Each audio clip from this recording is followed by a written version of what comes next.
Dans cette vidéo aujourd'hui, nous allons voir comment modifier un document par rapport aux propriétés qui vont s'afficher sur le côté droit. Donc là, j'ai intégré un document PowerPoint avec plusieurs slides. Je vais donc faire glisser le premier slide sur le plan de montage. Alors on va le caler là, voilà, je vais me positionner avec le curseur bien au milieu, voilà. Et quand avec le curseur je me positionne dessus, le document mis sur le plan de montage, sur la première piste, on voit que les propriétés apparaissent ici sur le côté droit. Alors on va avoir par exemple l'échelle. Donc c'est un curseur qui permet d'agrandir ou de réduire le document manuellement. Donc l'objectif ici aujourd'hui c'est d'utiliser les propriétés pour modifier le document. On va donc pas s'attacher à ce menu puisque je l'ai fait déjà dans une précédente vidéo.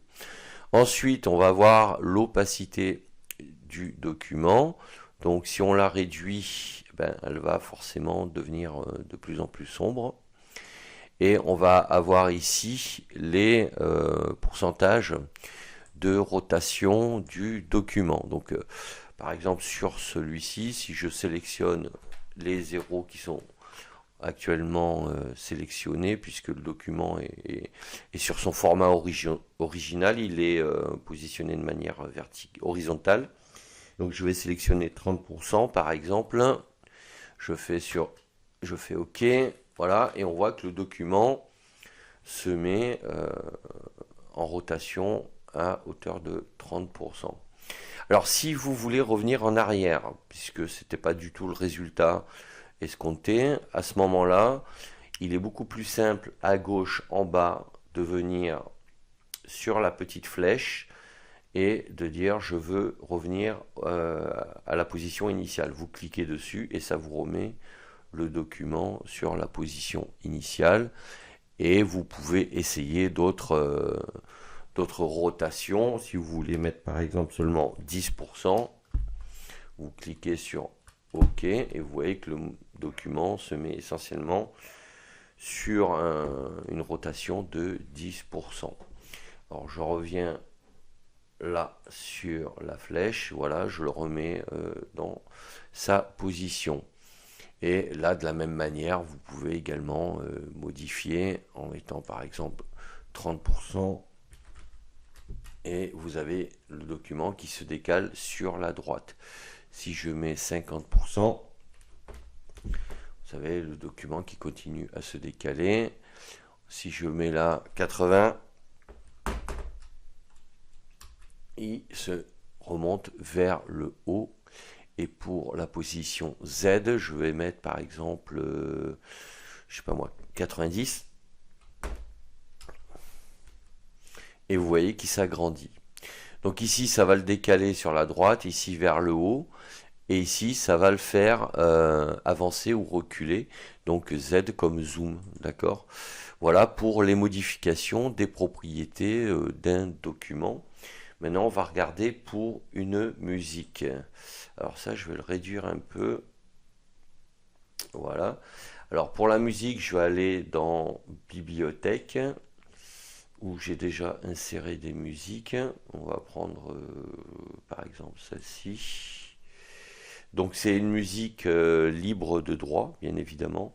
Je ferai une autre vidéo sur les images, les vidéos et les musiques gratuites qu'il faut insérer dans ces formats de cours. Alors dans les formats de cours, si vous mettez des éléments qui ne sont pas libres de droit, ça n'a pas d'impact si vous les utilisez pour faire des formations dans un cadre privé personnel. En revanche, si vous souhaitez vendre vos formations dans lesquelles vous intégrez des musiques ou que vous souhaitez faire des vidéos pour les intégrer sur votre chaîne YouTube, là ça va poser un problème, YouTube va vous bloquer vos vidéos. Donc il faut impérativement utiliser des documents libres de droit. Donc là j'ai positionné une musique, on voit que sur le plan de montage, bon, elle est extrêmement longue. Alors là,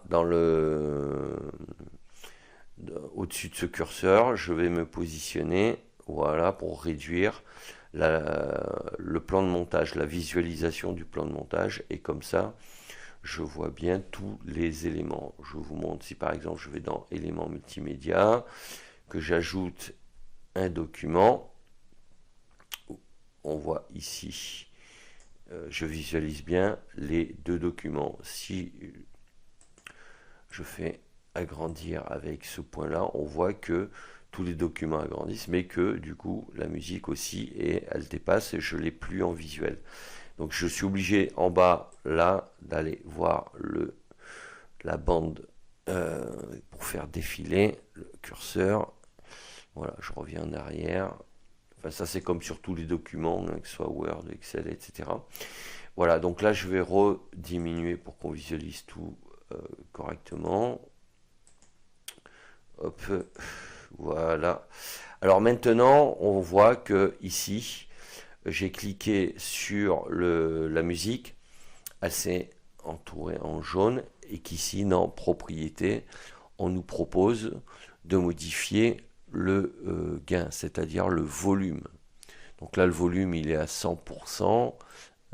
Hop, je peux l'augmenter et le diminuer.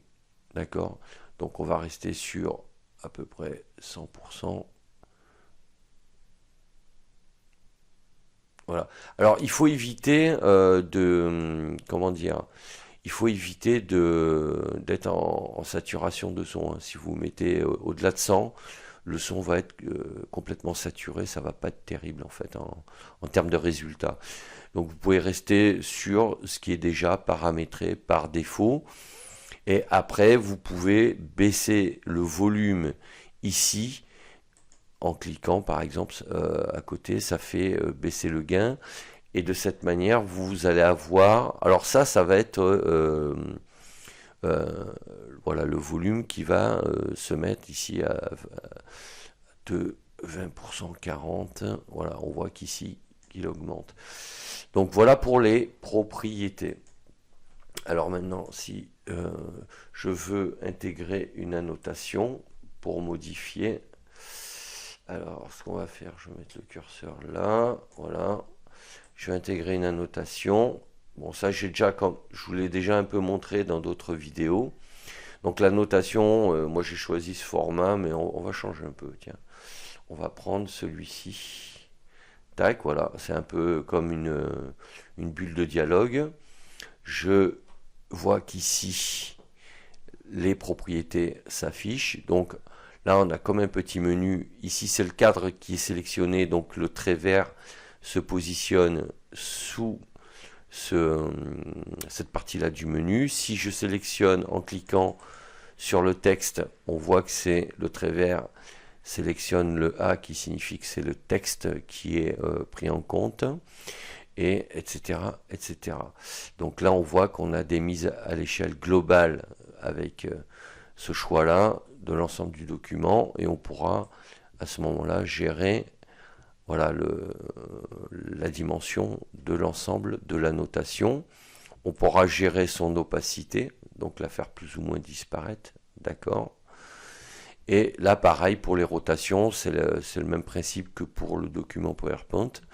Ensuite, pour le cadre, au niveau des propriétés, vous pouvez à nouveau ici changer le thème. Là, vous pouvez changer la couleur. Donc si je clique ici, on aura du vert. On pourra, alors je reclique. Donc il faut cliquer sur l'élément, donc là en l'occurrence la notation, pour voir les propriétés s'afficher. Moi j'aime pas trop, on va cliquer, voilà. Ça c'était pour le remplissage. Pour le contour, on peut sélectionner ce type de contour, d'accord, avec des pointillés. Bon là sur ce modèle ça fonctionne pas trop. Mais sur les carrés ça peut être une option. Voilà. Bon, moi je laisse en général le trait comme ça suffit largement. Et vous pouvez là aussi pour le contour faire un contour rouge par exemple, et à ce moment là gérer l'épaisseur du contour. Voilà, vous voyez que le trait est autour de l'objet est beaucoup plus important puisque il est beaucoup plus marqué. Et là, de la même manière, vous pouvez gérer l'opacité du contour. Vous voyez, ça peut donner des effets un peu sympas comme ça, qui donnent cette impression de dégradé. Voilà. Voilà au niveau des propriétés. Après, si vous cliquez ici, vous les enlevez, vous les faites disparaître.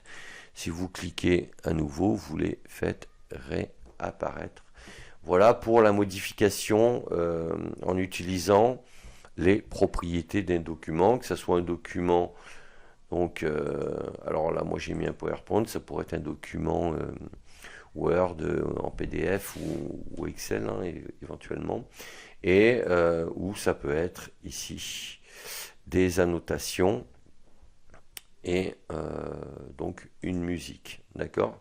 Voilà ce que je voulais vous dire sur cette utilisation là, c'est assez pratique, ça permet d'aller directement sur les propriétés pour modifier le document.